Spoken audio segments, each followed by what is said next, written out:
الا كنتي اول مره غادي تدخلي لاصال ولا اول مره غادي تدخل لاصال، شنو اللي خاصك دير في الاول؟ بزاف ديال الناس كيسولوا هذا السؤال هذا، غنحاول نعطي فكره ونبداو نفصلوا في المسائل من هنا لقدام ان شاء الله.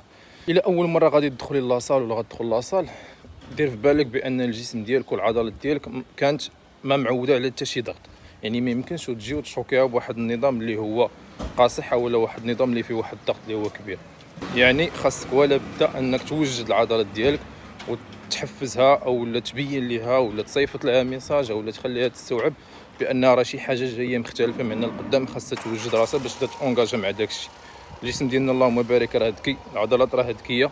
اللي خاصك دير وهو السيمانه الاولى حتى جوج سيمانات الاولين ماكسيموم، حدا السيمانه الاولى 3 الحصص يكونوا مفرقين كمثال.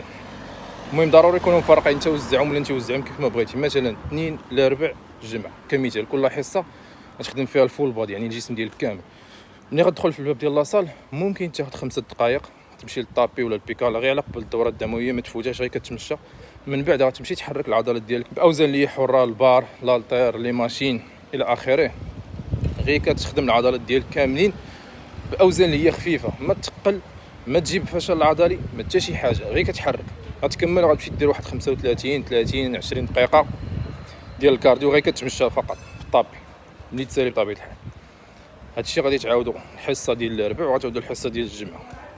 ديك الساعه ابتداء من السيمانه الثانيه ممكن تزيد حتى السيمانه الثانيه بهذا النظام هذا، ماشي ضروري، درتها غير السيمانه الاولى راه كافيه. من بعد عاد تبدا شويه بشويه تدخل في واحد النظام، قسم العضلات ديال الجسم ديالك على الحصص اللي انت باغي، وعاد بدا شويه بشويه تقل بالاوزان، شويه بشويه تقل. ما تجيش راه تقل مزيان ولكن راه ماشي هو الاساس، يعني التقل غادي تقل بشكل اللي هو تدريجي شويه بشويه. واحد لاصيص تقدر تنفعك وهو اي وزن شتي راسك درتيه وما كتقدرش توصل به 6 ديال الريبيتيسيون، عرفيه وعرفوا راه هو وزن ثقيل خاصك تنقص منه. اي وزن شتي راسك كتوصل به واحد 12 ديال الريبيتيسيون بكل سهوله بلا ما كتحس بوالو، يعني راه وزن خفيف خاصك تزيد تقل عليه. انا باش تعرف راسك الرينج ديال الوزن اللي غادي تصلح لك، اللي غتحفز فيها العضله بطبيعه الحال، وغتبقى غادي وكتطلع النيفو شويه بشويه. المهم هادشي كمبتدئه وكمبتدئ. ديك الساعات من بعد نوليو نهضروا على المسائل ان شاء الله بالتفصيل اكثر. حاجه اللي دير في بالك هو ما عمرك دير تمارين المقاومه لا معده خاويه. ديما بنص ساعه 45 دقيقه خذ وجبه اللي هي خفيفه ولا شي حاجه اللي هي خفيفه، خصوصا يكون فيها كارب باش تعطيك الانرجي وسط الحصه. مساله اللي هي ضروريه. الكارديو بوحديته ولا تقسم السيونس ديالك، مثلا الصباح كارديو وعشيه مثلا ميسكولاسيون، ممكن الصباح دير كارديو لا معده خاويه وتمشي تفطر وخلي الميسكولاسيون وسط النهار ولا العشيه ممكن. حاجه اخرى ديما ديري في بالك ودير في بالك من مور السيونس خاصك وجبه اللي هي متكامله. ما كاينش شي حاجه سميتها ما ناكلش ورا السيونس ولا هذا، ماشي اساسي مباشره.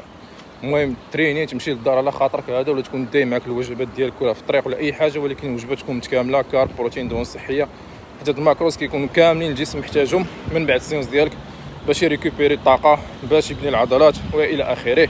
تهلاو ليا في راسكم، نتمنى نكون وضحت الفكره. مساج ديال فولو سيفي المهم كتحتاجو. الله.